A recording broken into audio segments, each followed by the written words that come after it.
বিশ্বতে এটা খলকনি তুলিব পাৰিছিল। গতিকে সেইগৰাকী মহান ব্যক্তিৰ যিটো জন্মদিন, সেই জন্মদিনটো আমি শিক্ষক দিৱস হিচাপে পালন কৰোঁ, হয়। গতিকে তেওঁ আমাৰ ভাৰতবৰ্ষৰ প্ৰথমতে কি আছিল, উপৰাষ্ট্ৰপতি আছিল, হয়। তাৰপিছত তেওঁ ৰাষ্ট্ৰপতি পদত অধিষ্ঠিত হৈছিল, হয়নে নহয়, জানা সকলোৱে। গতিকে আমি সকলোৱে এনেকুৱা এজন মহান মনীষীৰ কথা, মহান ব্যক্তিৰ কথা আমি সকলোৱে জনাটো উচিত। কাৰণ তোমালোক এতিয়া ছাত্ৰ জীৱন এতিয়া কটাই আছা, হয়নে নহয়। এই ছাত্ৰ জীৱনত তোমালোকে এনেকৈ বহুত মহান মহান ব্যক্তি আছে, আৰু সেই ব্যক্তিসকলৰ কথা তোমালোকে জনা উচিত।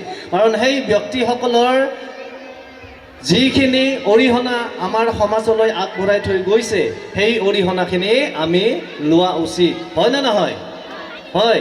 গতিকে সেইকাৰণে আজিৰ এই 5 ছেপ্টেম্বৰৰ দিনটো আমি তেখেতৰ জন্মদিনটোক আমি শিক্ষক দিৱস হিচাপে পালন কৰোঁ।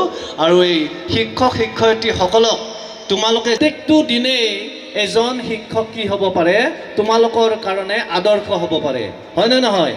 গতিকে প্ৰত্যেকটো দিনেই তোমালোকে শিক্ষক শিক্ষয়িত্ৰীক সন্মান কৰাটো এটা কৰ্তব্য। আজি আমিও আগৰ যিখিনি শিক্ষক শিক্ষয়িত্ৰীক আমি পাই আহিছিলোঁ, সেইখিনি শিক্ষক শিক্ষয়িত্ৰীক আজিও আমি কি কৰোঁ, প্ৰণাম কৰোঁ, শ্ৰদ্ধা কৰোঁ, হয়নে নহয়। গতিকে তোমালোককো কৈছোঁ, আমাৰ ইয়াত যিখিনি শিক্ষক শিক্ষয়িত্ৰী আছে সকলোকে সমানে শ্ৰদ্ধা কৰাটো তোমালোকৰ এটা কৰ্তব্য। ঠিক তেনেকৈ যেতিয়া তোমালোকে ডাঙৰ হ'বা, ডাঙৰ হ'লে কোনোবা ডক্টৰ হ'ব, কোনোবা ইঞ্জিনিয়াৰ হ'ব, কোনোবা শিক্ষক হ'ব, কোনোবা প্ৰফেচৰ হ'ব, হয়নে নহয়। গতিকে তোমালোককো তোমালোকৰ তলৰ ল'ৰা ছোৱালীবিলাকে কি কৰিব, তোমালোকক শ্ৰদ্ধা জনাব, এইটো চলিয়ে থাকিব, হয়নে নহয়, হয়। সেইকাৰণে আমি আনক যেতিয়া সন্মান কৰিম, আনৰ পৰাও আমি সন্মান অৰ্জন কৰিব পাৰোঁ, হয়, হয়নে নহয়। গতিকে সেইকাৰণে আমি আনক সন্মান দিব লাগে, আৰু যাতে আমি সন্মান লাভ কৰিব পাৰোঁ, হয়। গতিকে আজিৰ দিনটোত যিখিনি কাৰ্যসূচী ইয়াতে হ'ব, যাতে তোমালোকে সুন্দৰকৈ ইয়াতে বহি এনজয় কৰা, উপভোগ কৰা, তাৰ কাৰণে মই অনুৰোধ জনাইছোঁ। আৰু এই এনজয় কৰোঁতে যাতে শালীনতাৰ মাজেদি, ডিচিপ্লিনৰ মাজেদি যাতে তোমালোকে এই অনুষ্ঠানটোৰ সফল সমাপ্তি কৰা, তাৰ কাৰণে মই সকলোৰে ওচৰত মই অনুৰোধ জনাইছোঁ, অ'কে।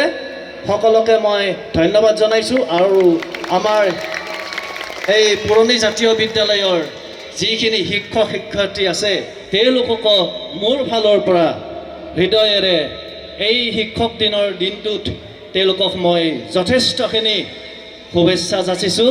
তোমালোকে এটা হাত চাপৰি দিয়া, এই শিক্ষক শিক্ষয়িত্ৰীৰ কাৰণে এটা হাত চাপৰি, আৰু ডাঙৰকৈ আমাৰ ছাৰ বাইদেউসকলৰ কাৰণে এটা হাত চাপৰি। এই ছাৰ বাইদেউসকলে তোমালোকক কি কৰি আছে, পঢ়াই আছে নে নাই, পঢ়াই আছে। তোমালোকে যাতে এজন ভাল মানুহ হ'ব পাৰা, এজন ভাল ডাঙৰ ব্যক্তি যাতে হ'ব পাৰা, এই সকলৰ পৰা তোমালোকে শিক্ষা লাভ কৰি পেলাই যাতে তোমালোকে সমাজত এজন ভাল প্ৰতিষ্ঠিত ব্যক্তি হ'ব পাৰা, আৰু সেই কথাখিনিয়ে মই কামনা কৰি মোৰ বক্তব্য সামৰণি মাৰিছোঁ। ধন্যবাদ সকলোকে।